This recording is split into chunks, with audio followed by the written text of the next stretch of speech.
예수님의 말씀 가운데에 비유의 말씀이 상당히 많이 있습니다.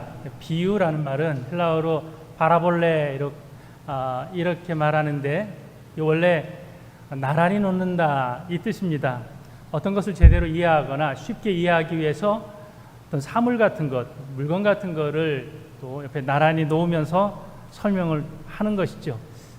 일상적인 것을 이용해서 설명을 하게 되는데 예수님의 말씀 가운데 너희는 세상의 소금이다 이렇게 비유를 말씀하셨습니다.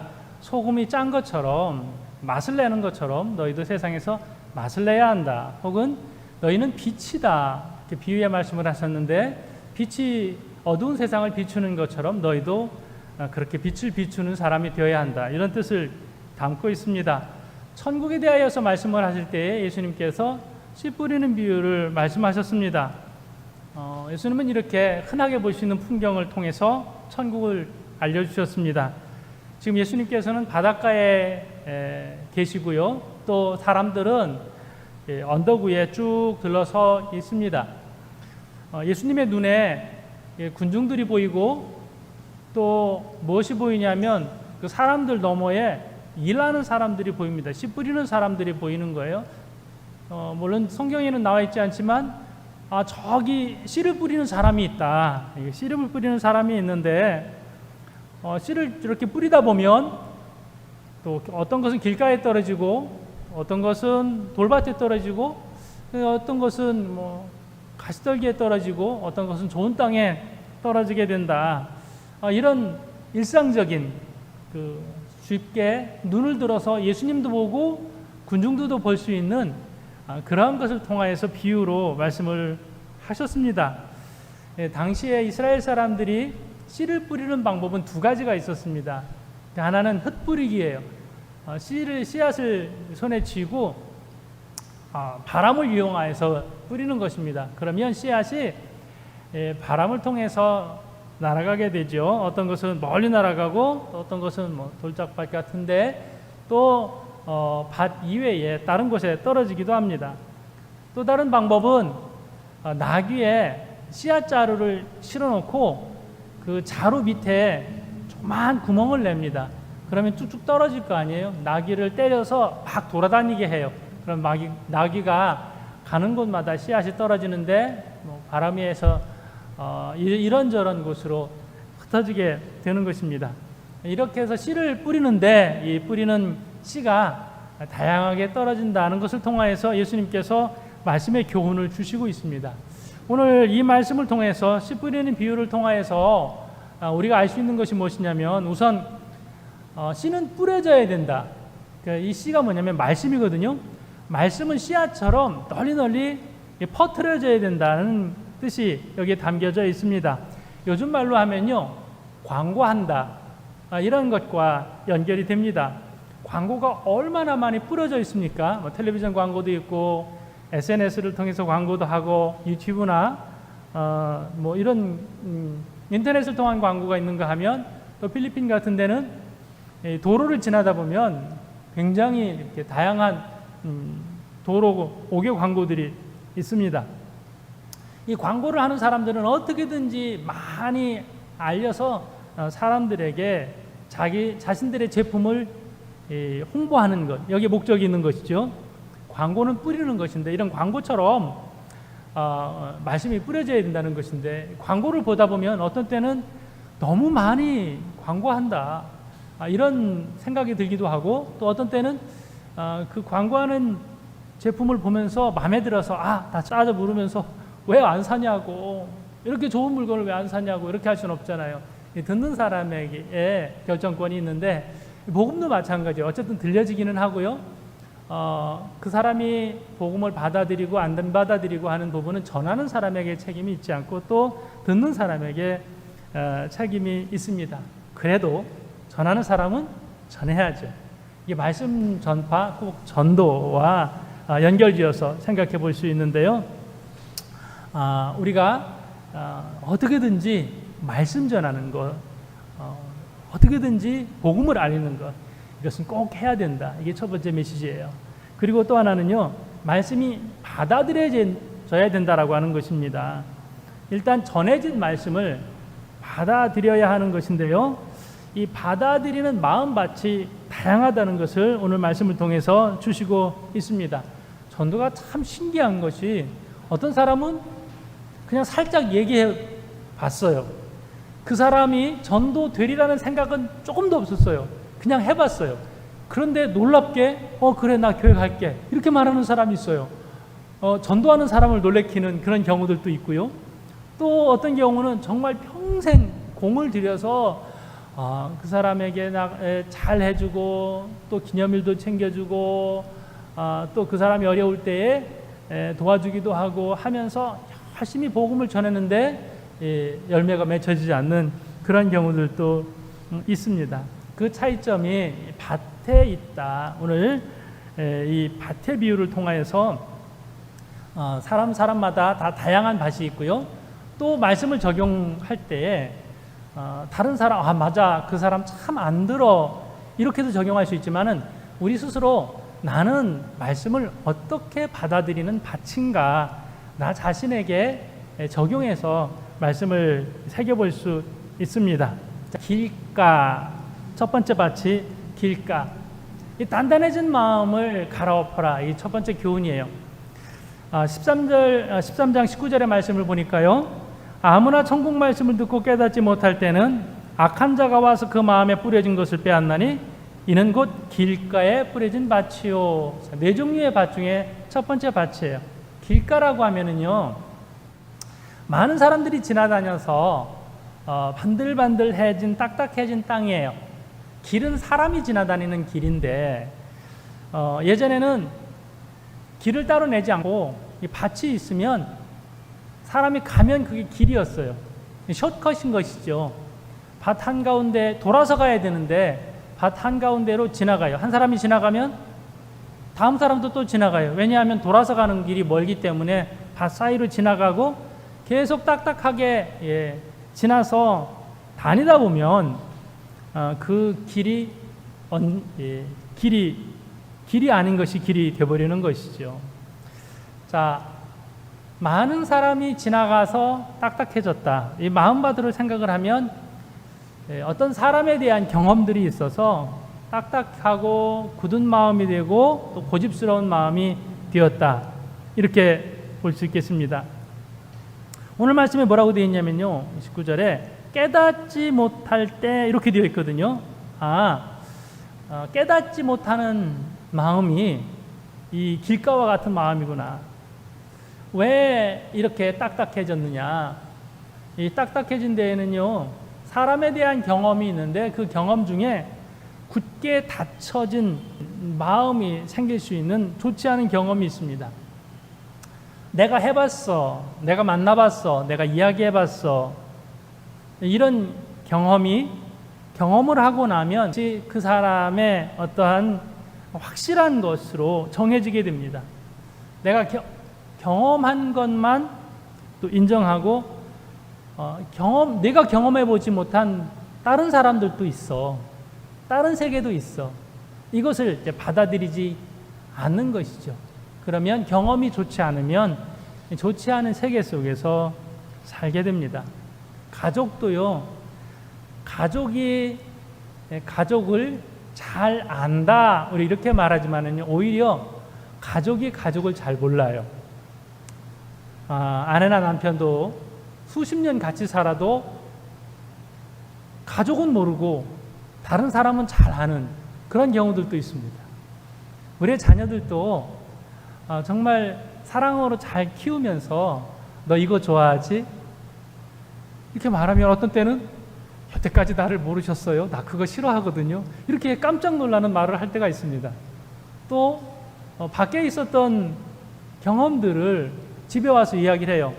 나 아르바이트를 했는데 사람들이 이렇게 나를 잘 챙겨줬어요. 나 이렇게 사람들이 나를 좋아해요. 우리가 알고 있지 못한 그렇게 사회관계가 좋았나? 그렇게 부침성이 좋았나? 집에서는 늘 인상도 쓰다가 물어보면 대답도 안 하다가 이랬는데 밖에 나가면 그렇게 관계가 좋았나 싶을 정도로 전혀 다른 이야기를 할 때가 있습니다. 우리가 경험이라고 하는 부분들이 내가 경험한 것도 마찬가지고요. 그 경험만 중요하게 생각하면 경험의 우상화 이렇게 표현을 하게 되는데요. 그 경험한 것 이외에 다른 것을 받아들이기가 굉장히 힘들다는 것이죠. 예를 들면 누군가에게 속아본 사람은요, 세상에 믿을 사람 없어, 이게 그 사람의 세계관이 돼버려요. 이 사람은 참 좋아. 아니야. 필리핀을 얘기할 때 뭐라고 그래요? 지금은 아니지만 예전에는 한국 사람 조심해, 뭐 이런 이야기들도 있었어요. 왜 그러냐면 그것을 경험한 사람은 그것이 전부인 거예요. 또 좋게 경험한 사람은 정말로 참 살기 좋은 나라야, 좋은 사람들이 정말 친절하고 참 웃고 하는 것이 너무 살기 좋아, 이렇게 말하게 되는 것이거든요. 자, 이 경험, 좋지 않은 경험이 그 사람을 이렇게 안 좋게 끌고 가게 됩니다. 특히 믿지 않는 분들 중에 기독교인에게 좋지 않은 경험을 했을 경우에, 혹시 그건 사기를 당했다든지 아니면 좀 미움을 받았다든지 그러면서 교인은 다 이렇게 좋지 않아, 이렇게 되는 것이죠. 그러면 그 사람에게 복음을 전할 때는 딱 닫아 있는 거예요. 딱딱해진 거예요. 아니에요, 교회 나가요. 교회가 우리 교회 참 좋아요. 아니에요, 제가 경험한 교회는 그렇지가 않았어요. 그래서 경험 때문에 복음을 계속 밀어내는 것이죠. 바리새인과 서기관들도 마찬가지였거든요. 그들이 가지고 있는 편견, 이런 것들 때문에 복음을 참 받아들이기 어렵게 만들었습니다. 또 이 길가는 경험이 사람의 마음을 딱딱하게 만들었고요. 이 경험이 또 습관이 돼서 습관적인 신앙생활하는 이런 분들도 말씀을 참 받아들이기가 어려워요. 주일마다 교회는 또 예배는 드리는데 그것이 습관적으로 왔다 갔다 하지 말씀이 안으로 받아들여지지 않았기 때문에 이것이 딱딱한 마음이 됩니다. 그런데요, 오늘 말씀에 이 딱딱한 말씀이 되었어요. 이 길가에 뿌려진 씨앗은 악한 자가 와서 그랬어요. 악한 자가 빼앗는다. 그러니까 이 경험이나 습관이나 이런 것 때문에 마음이 딱딱해졌으면은요, 오히려 더 악한 자가 된다는 거예요. 나쁜 사람이 된다는 거예요. 이걸 어떻게 아시냐면, 그 사람이 교회를 아예 안 나갔으면, 처음부터 예수를 몰랐으면 이렇게 강하게 거부하지는 않을 텐데, 조금 경험한 것, 조금 교회 다녀본 것, 나 예전에 교회 다녀봤어, 이것 때문에 더 악하게 될 수, 더 나쁘게 될 수 있다라고 하는 것입니다. 자, 길가의 밭은 어떻게 해결해야 되냐면요, 갈고 부숴야 돼요. 이 딱딱해진 밭은요, 갈고 부숴서 그 다음에 씨앗이 머물 수 있게 해야 됩니다. 그러면 내 마음도 내가 딱딱해진 것, 길가와 같은 것, 또 그래야 해서 사람들의 마음을 밀어내고 거절하고 있다면 스스로 깨뜨려야죠. 깨뜨리는 방법은 겸손해지는 거예요. 낮아지는 거예요. 내려놓는 거예요. 그렇게 스스로를 깨뜨리다 보면 이제 씨앗이 심겨질 수 있는 부드러운 밭이 될 수 있는 것입니다. 내가 깨뜨리지 않으면 하나님이 깨뜨리시거든요. 하나님이 깨뜨리시면, 하나님이 겸손하게 할 때는요, 굉장히 아파요. 아파요. 그래서 우리가 늘 겸손할 그런 방향으로 나아가야 할 것입니다. 두 번째 밭은 돌밭이죠. 돌밭을 통하여서 우리는 뿌리 깊은 신앙으로 어려움을 넘어서라, 이 교훈을 얻을 수 있습니다. 돌밭은 돌밖에 없는 밭이 아니라 돌이 많은 밭에 흙이 살짝 덮여 있는 밭이에요. 그러니까 겉으로 볼 때에는요, 흙이 있어요. 씨앗을 심으면 살짝 뿌리를 내려요. 그런데 이 바닥에 그 깊이에 돌이 있기 때문에 뿌리가 깊이 들어가지 못합니다. 오늘 성경 말씀에는 말씀을 듣기는 들어요. 근데 처음에는 기쁘게 들어요. 그러나 조금 지나서 이 오래 견디질 못하는 이런 사람의 마음의 밭이 돌밭이다, 이렇게 말씀을 하고 있습니다. 교회 나와도 처음에는 좋아요. 또 계속 나오고 싶은 마음도 있어요. 그런데 뭐가 좋으세요? 그러면 왜 좋은지 대답을 하지 못합니다. 조금 지나면 식어지고 또 조금 지나면 이제 교회를 멀리하게 되는 그런 경우들이 많이 있습니다. 자, 이런 돌밭을 우리가 말씀을 통해서 보면 뿌리가 깊지 못하다는 것은요, 말씀의 기초, 믿음의 기초가 없는 사람이다. 기초가 없는 것은 어떤 특징이 있어요? 금방 무너지죠. 금방 흔들리죠. 어려움이 오면 흔들린다. 이런 것을 알 수 있습니다. 그래서 우리가 그 사람의 믿음을 어떻게 평가할 수 있냐면, 어려움이 정작 왔을 때 그 사람은 어떤 믿음이냐, 이게 그 사람의 믿음이거든요.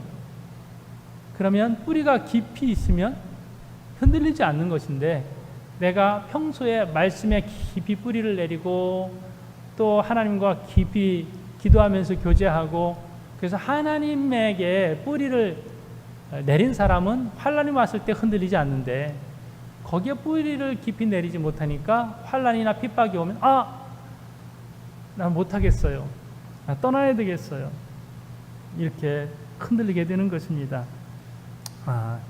겉보기에는 평소에 교회도 잘 나가서 신앙생활 잘 하는 사람 같은데, 또 실제적으로 어려움이 닥쳤을 때에는 그 어려움 앞에서 쉽게 넘어지는 자 되는 것입니다.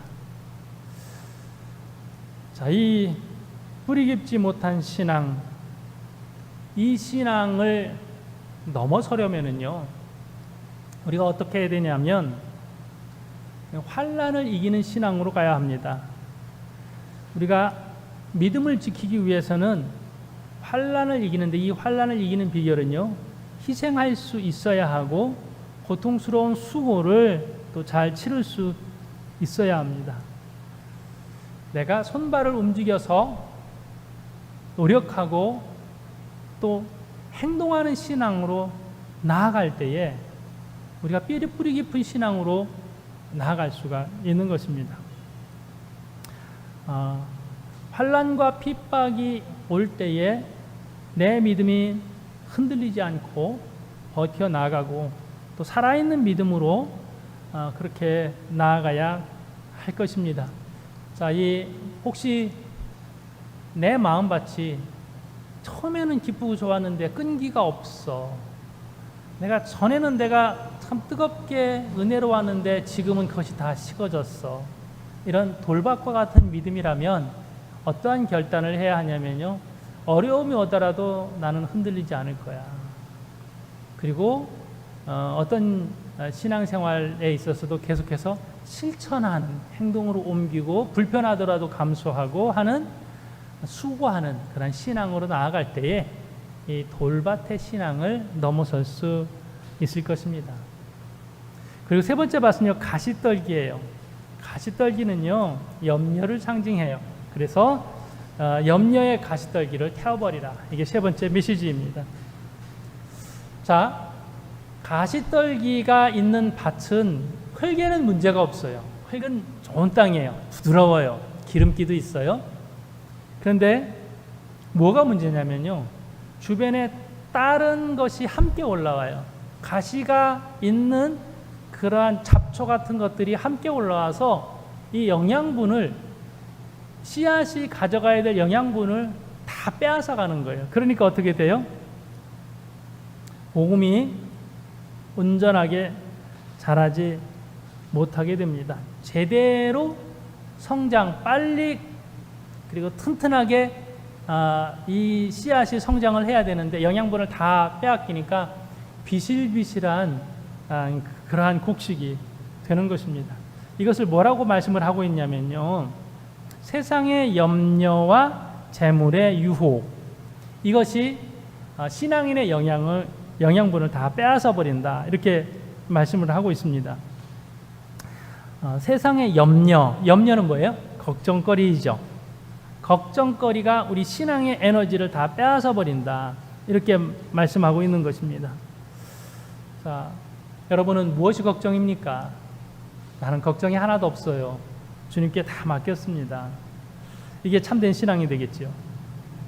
그런데 나는 분명히 예수를 믿는 것 같고 열심히 기도도 하고 신앙생활 하는데 예배당만 나오면 걱정이 내 마음을 짓누르고 내 마음을 무겁게 하는 그런 것이 있습니다.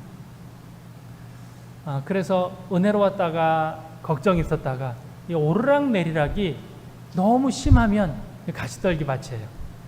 내 신앙 중에서 어떤 때는 아닌 것 같은데 또 조금만 말씀에서 벗어나고 교회에서 벗어나면 걱정이 나를 사로잡고 있는 케이스가 바로 이런 경우입니다. 걱정은 얼마나 우리에게 손해를 끼치는지 모릅니다. 낭비라고 할 때요.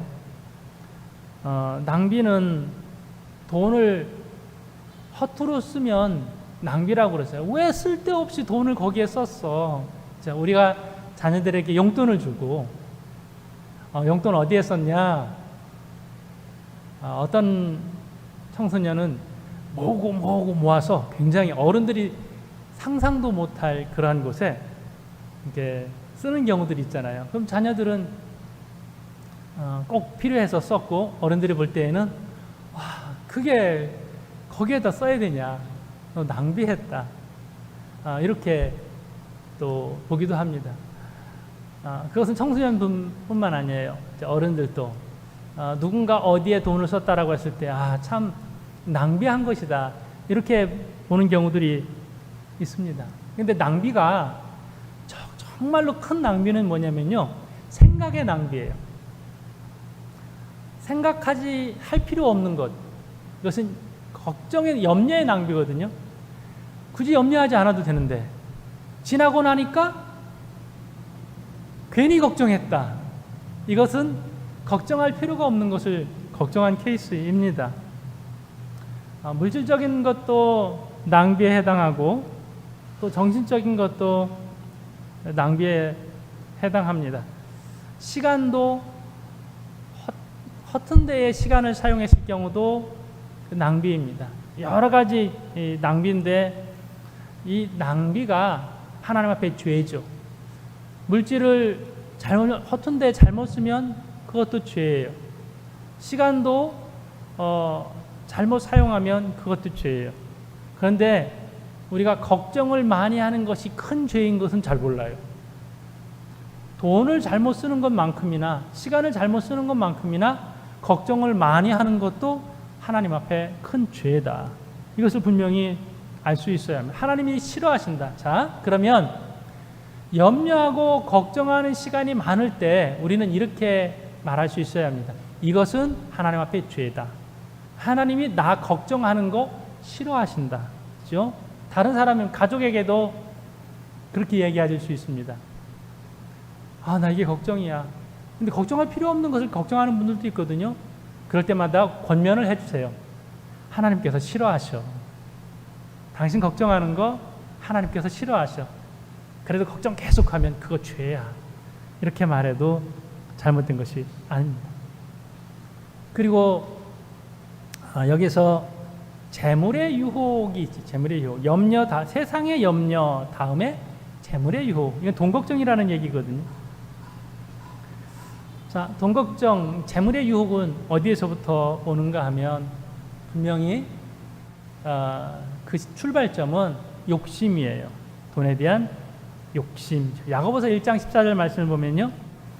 오직 각 사람이 시험을 받는 것은 자기 욕심에 끌려 미혹됨이니 욕심이 잉태한 즉 죄를 낳고 죄가 장성한 즉 사망을 낳느니라.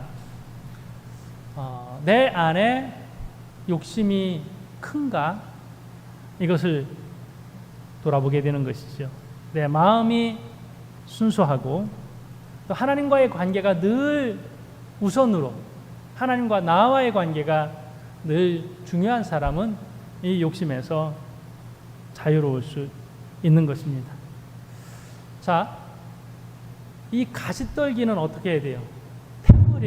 태워버려야죠. 그것을 뽑아버려야죠. 그것을 그대로 두고서 씨앗이 잘 자랄 수는 없습니다. 그러면 세상의 염려, 재물에 대한 유혹, 이런 것들은 뽑아버려야죠. 태워버려야죠. 날려버려야죠. 그렇게 될 때에 그 밭은 옥토가 될 수 있는 것입니다. 좋은 땅에 대한 말씀을 주셨습니다. 마지막 저 말씀을 보면 좋은 땅은 30배, 60배, 100배의 결실을 맺는다고 그랬습니다. 이 좋은 땅, 부드러운 땅이죠. 그런데 무엇보다 이 좋은 땅의 특징은요, 흡수력이에요. 흡수력. 내 마음밭이 좋은 마음밭은요, 수용성이에요. 수용성. 하나님의 말씀도 긍정적으로 받아들이고 아멘, 그렇게 될 걸 믿습니다.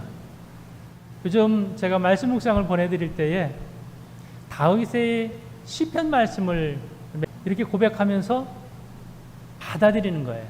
수용성이에요.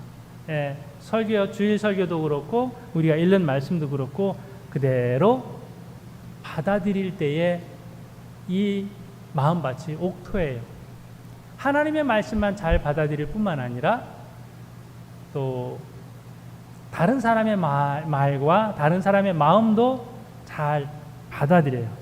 예, 참 듣고 보니까 내 마음이 아프네요. 좋은 경우는 듣고 보니까 내 마음이 참 좋습니다. 이렇게 수용성 있는 마음의 밭이, 이 밭이 정말 하나님 앞에서의 옥토의 밭이 된다라고 하는 것입니다. 내 마음의 어떤 부분은 길가와 같은 부분도 있어요. 또 어떤 부분은 돌밭과 같기도 해요. 처음에는 좋았다가 금방 시든 경우도 있어요. 어떤 부분은 또 돈에 대한 유혹도, 또 세상에 대한 걱정도 많이 있어요. 그것을 갈아엎고 태워버리고 또 그러한 결단을 해서, 그렇죠? 내가 처음부터 옥토는 아니었지만 가꿈으로 말미암아서, 갈아엎음으로 말미암아서 옥토가 되는 것입니다.